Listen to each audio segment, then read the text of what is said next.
guys coming on the podcast today. What you guys are doing on your with your work is so in line with what we're all about.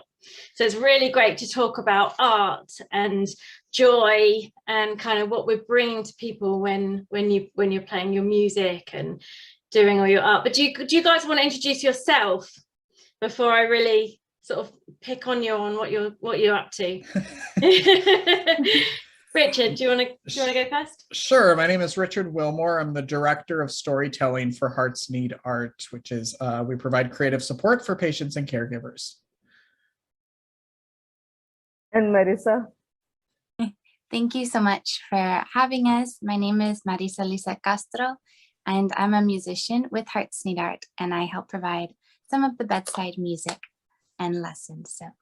It's so lovely. I was looking at your website and I just thought what you guys are doing is just so brilliant. And the pictures that you've got of people playing in the hospitals and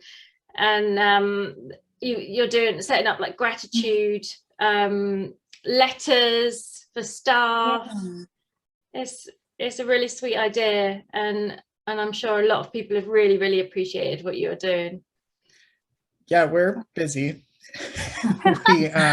The pandemic did not slow us down. It made us a lot busier, actually, because we were doing everything in person in hospitals with all the patients, and then all of a sudden we had no access to them. So that's where all of our virtual programming, and it's all free virtual programming. So you can go on our website, you can sign up, and Marisa will teach you how to play the ukulele on Zoom, or she'll play for you. We have artists, we have writers, and I'll let Marisa talk about the gratitude grams because she makes them for medical staff, and that's a great program we started 5 months ago. Actually, I think it was kind of more like 6 months ago. Okay, probably a year and a half ago, and I have the time right now. It's like I have no idea. I have no concept of time. So that's so cool. Some of our gratitude grams, I thought it was a really beautiful idea that you and Constanza had kind of come up with, and the name was just so fitting too, because with everything that has just been going on, all of the chaos that has been going on, we wanted to do just something to be able to support our frontline workers who have just been dedicating so much of their time, dedicating their life just to serve others. And a lot of our programming, it had always focused on patients experiencing those life-altering challenges, but this pandemic was a life-altering challenge for everybody. So we just wanted to do more. So it's really easy. So if you do know anybody who would be interested in it, you can always go to our website, and there's a little button that says gratitude grams. You click it. It will kind of just help walk you through the process of how to sign up. It'll just ask for the name of the healthcare worker provider, an email, so that way I know where to send the gratitude gram, and just a brief little questionnaire of what some of their musical preferences might be, if they're interested in art. So that way it's more engaging for them, even if it's 5 minutes of me saying thank you and singing a little song for them. It just pops up in their inbox once a week. That's so great. I love that. That's really lovely. And so you're actually singing when is it a recording that you send? How does that happen? Tell me more. What actually is happening? I am home and I don't have a microphone. I honestly should. I've been with Hearts Need Art for 3 years, and Richard. You don't have a microphone? Richard finally helped me. You like, talk. Okay, I'll be on Amazon ordering you a microphone. I was like, well, we're going to be doing virtual for a little bit. Don't you think you want to get a ring light? I'm like, oh, how do I get one of those? And he's like, Marisa, your Amazon link. He's like, actually, never mind. It's on the way. I already took care of it. It's on the way. So I had never, I guess, really thought about recording videos before. So that's been a learning experience for me and a few of the other musicians. We were always so used to just knocking on a patient's door, just saying, hey, my name is Marisa. I'm a musician with Hearts Need Art. Would you like to listen to any music today? And then it turned into, oh, okay, I need to place this camera right here. And I mispronounced my name again. That's okay. Like, we'll just try it again.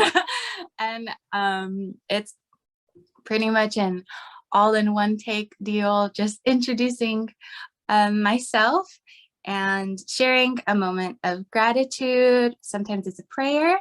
A lot of times it's also a letter that someone else had written. It's called Our Letter to a Health Worker. So that's another option of like engaging the community. Yes. So it's a way that they can actually hear some of those, words of gratitude and just like positive affirmations, like for themselves and everything. And then I'm just there on my guitar or my ukulele or on the piano, and little 5-minute video, but it takes more than 5 minutes to record it. Yeah, I mean, you must be quite busy doing these things. Is there quite a demand?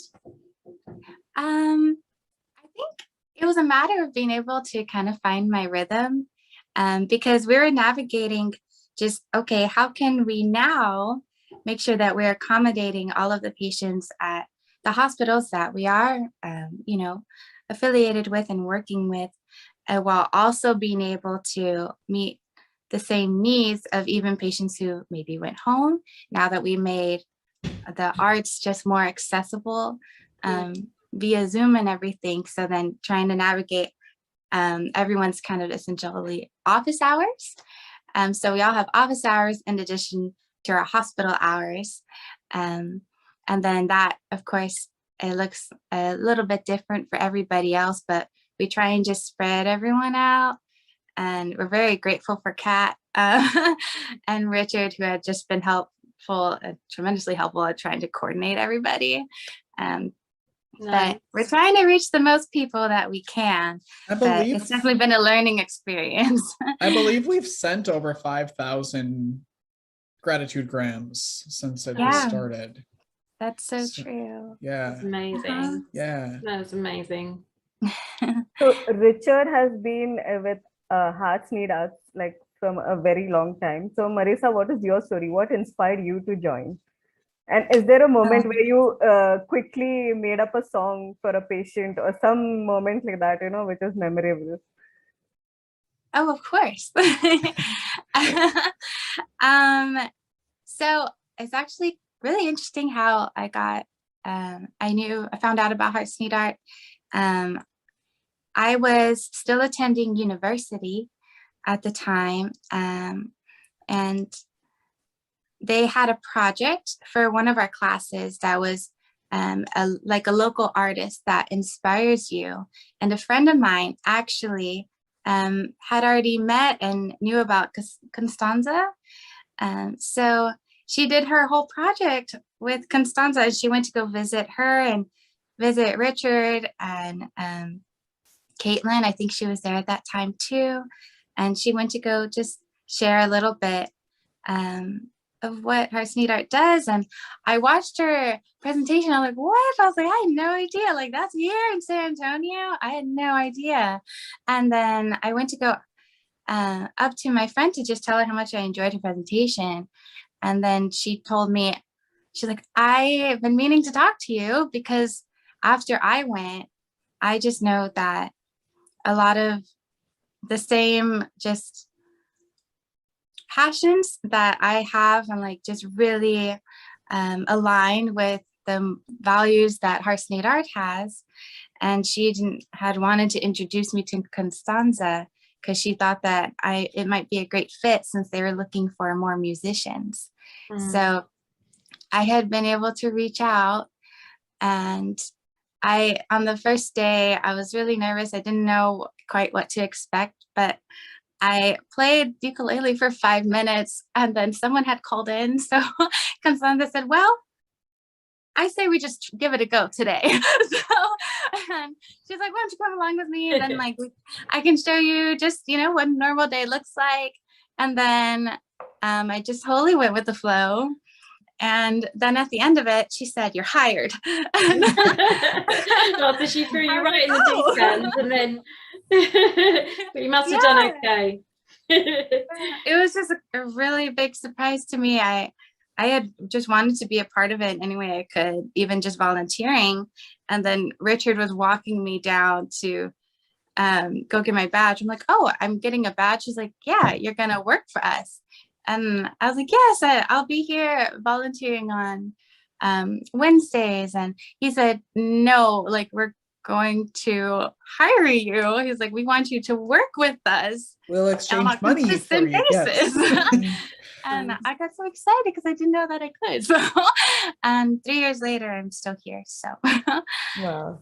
That's really cool. That's really cool. And Richard, I wanted to ask you about so I had a brief look at your website, and on the front page you've got a lot of stuff about podcasts and loads of different kind of things that you're doing to get the word out. And I really loved what it said, that very top paragraph where it talked about how art and music brings joy and connection and you know, and friendships, and I really resonated with that. I think that's for me the biggest part of being creative is about expression and joy and connecting with people. Yeah, I think everybody does it, but not everybody knows why they're doing it. And you know, you wake up in the morning and you put on your favorite song. Well, you know, like, you don't think of why you're doing that. Or if you're in a whatever mood you're in, a good mood, bad mood, there's a song you go to, or you're writing it down, or you know, you never really, I didn't, at least until I started working for Hearts Need Art, like, knew why I was doing all of these things. And then you realize, like, oh, there are actually health benefits to you don't even have to play music or paint, like just watching Marisa play or going to an art gallery or to a theater, like those have health benefits alone. You don't have to actually do the art. You can just ingest the art and there's still benefits to that. Definitely. So it's you know, and it's an easy, everybody does it. Everybody listens to music. Everybody watches movies, and it's the easiest way to connect to other people. You know, I did once meet one person in my whole life that said that he didn't like music, and it was just like a really blanket, I don't like music, like any kind of music. But I think he is a rare type. We had someone on our podcast who she was a musician, I believe, and her dad didn't like music. He called it noise. He didn't like music either, but he loved the sound of nature and birds, and so that was his music.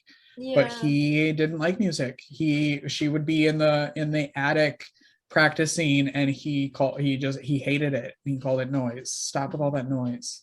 Yeah, so look at Marisa's like, oh my gosh. Is this possible? Yeah. I'm like, oh no. Yeah. But interesting that the song of the birds, you know, the natural sounds that was soothing to him. Yeah. Yep. Yeah. So maybe that's more about perception rather than the sound that we hear, perhaps. Right, because it's not, and it's not everybody loves every type of music, and there are a lot of studies about using music during surgeries or, you know, end of life, and some things can actually make it worse if they're familiar songs. Marisa's a music therapist, so she probably can articulate it better than I can, but that's really interesting. You know, there's all kinds of research around that, so it's not just like, oh, any music's great, but you know, you pick what you love, and sometimes it's birds and not actual music. Yeah. So when you guys go and do your either the music gram, what is it you call it? The gratitude grams. That's it, gratitude gram. When you do that, or when you go out and see somebody, do you know what kind of music they're going to enjoy? Do you already have that insight to that person? Nope. I don't. Well, I do. I think everybody does too. We all will have some people that are kind of our regulars if we know, and then we meet them and we know, okay, they're going to be here for 5 weeks, then they're going to be gone for 10 days, then they're going to come back for another 5 weeks, then try to be more mindful so that we are able to go visit them again on a consistent basis, since we know that it's something that they do enjoy. But most of the time I am just knocking on doors, and then that's the first time that they've most likely heard of Hearts Need Art, first time meeting me. And I do start off as a stranger, asking if they would like to listen to any music, just for that receptive listening experience. And it is more engaging when I am able to utilize their musical preferences. So a lot of times people will say, like, oh, just, anything, but it's not true. Yeah. That's not true. And I was like, oh, anything. Oh, so you like a lot of music. Tell me your favorite artist. And then try and just a little bit more, give me a little bit more. And then whether it's country or like spirituals, like Spanish boleros, if it's a little bit of jazz, sometimes if it is, they prefer instrumentals, classics, rock. They'll maybe specifically ask for like a love song, if maybe that's what they want that day. And then I try to just utilize all of those experiences while also asking if they have any music experience, to try and gauge what song might be the best fit today. And also asking too, I'm like, so would you like something maybe upbeat, or would you like something a little bit more relaxing? Because that's a really good gauge too. I just always want to make sure I'm meeting everybody where they're at. So that way it's a more pleasant experience. And it's really nice as well being able to have the family be there sometimes, and they get engaged and they get excited just because it's not something they thought would be accessible during their stay. And I am a practicing music therapist, board certified, MTVC, and I absolutely do love what I do. And in addition to that, I also love doing what I do with Hearts Need Art, because Hearts Need Art is about making the expressive arts more accessible.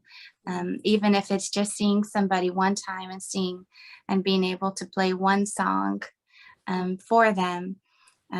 Arts should be accessible, especially to those experiencing any life-altering challenges. So I love to hear the way you talk about that, to sort of that process of finding out what people want to listen to today, what's their what's the music of their heart. You're really picking up on that and in a really intuitive way. Yeah, it's so important. You can't barge into someone's room and expect them to want the happiest song when they might be, a lot of them are fighting for their lives and they're not in the best moods, and that a song you think is a great fun song might be the worst song to someone else. So it's really important especially when you're doing music, to find out what they actually want and not what you think they need. Yes, exactly. That's what makes it so meaningful. And I really hear that. Oh, it's so great to have you guys on our broadcast, and I'm really looking forward to kind of being connected with you. I just love what you're doing, and it's so in line with what our mission is as well, about sharing creativity and tackling stigma of mental health by creative sharing. And so just really kind of feeling your passion for what you're doing, where you're helping people when they're really at a time of their life at such challenge, and you're there to give them that little bit of joy and that little bit of care and serenity. Yeah, it's a pretty good gig if you can get it. It's not bad. Yeah. Thank you, Richard. Yeah. Marisa, before we can go, can you play something for us too? Yeah. Oh, the audience. Oh, oh, Are you my able goodness. to? I had I don't want to asked put you on the this spot. question, and I would love to. I don't have a ukulele or guitar in sight. I am so sorry. That's okay, no but problem. If you would still like me to sing, I can still sing Sure. with that, maybe. Yeah. Yeah, that'd be Okay. great. You don't want me to sing, so let her sing. You too can join, Richard. No, I'll mute myself and then maybe. Okay, so hi, my name is Marisa Castro, and I'm a musician with Hearts Need Art. And do you have a favorite artist you would like to hear today? Your favorite artist? Anything, Yeah. whatever you like. Anything. Yeah, anything. Something soothing. Something soothing. Okay. Yeah.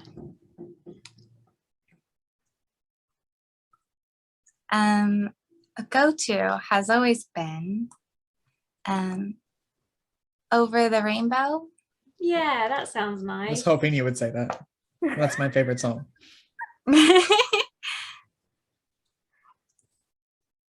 He always tells me to sing this song. So. Anytime I get to put in a request, that's the song I request. Oh, really? Mm-hmm. It is a beautiful song. And of course, I wish I had my ukulele, but just for today.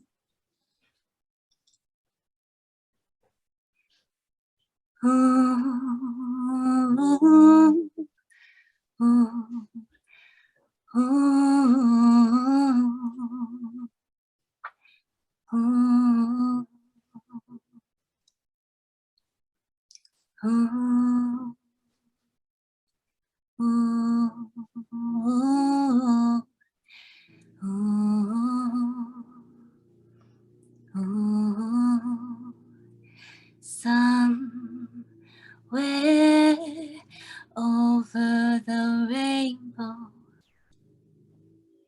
way up high, and the dreams that you dream of once in a lullaby.